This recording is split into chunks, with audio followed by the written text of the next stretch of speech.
I'll try very briefly to state. All the time we are discussing end of occupation. All the time we are discussing what has become a slogan, land for peace. There is no peace achieved, and the land is vanishing piece by piece. That's precisely why we are heading to the United Nations asking for help.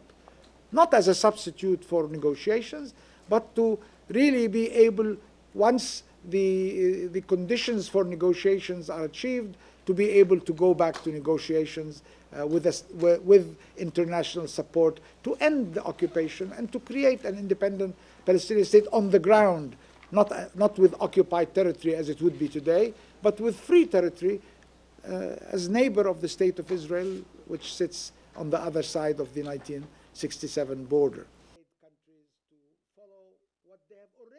We seek international support, and that is what brought us to the United Nations. We are not seeking to join the mafia, nor Al-Qaeda, nor an NGO. We are seeking the United Nations that Mr. Obama talked about today so eloquently and so grandly. We are seeking its membership because that will give us a chance to support our rights to legitimize the borders on which our state would be done.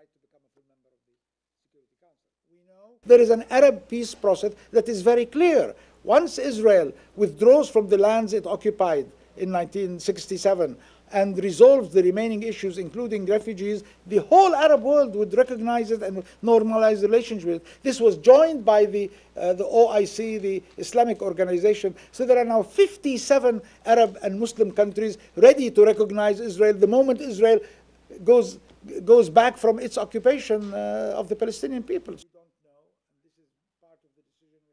Israel is determined to make crimes punishable by the court, and the only issue is that it wants to be unaccountable so that we do not complain about them. I mean, this is ridiculous, utterly ridiculous.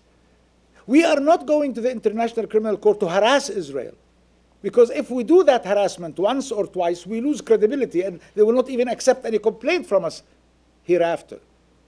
This is a defense mechanism. If Israel is not going to commit crimes against humanity or international law violations, it should have absolutely no reason to fear our membership of the ICC. The United States has a responsibility, and Mr. Obama himself has said in the United Nations that next year there will be an independent Palestinian state sitting here.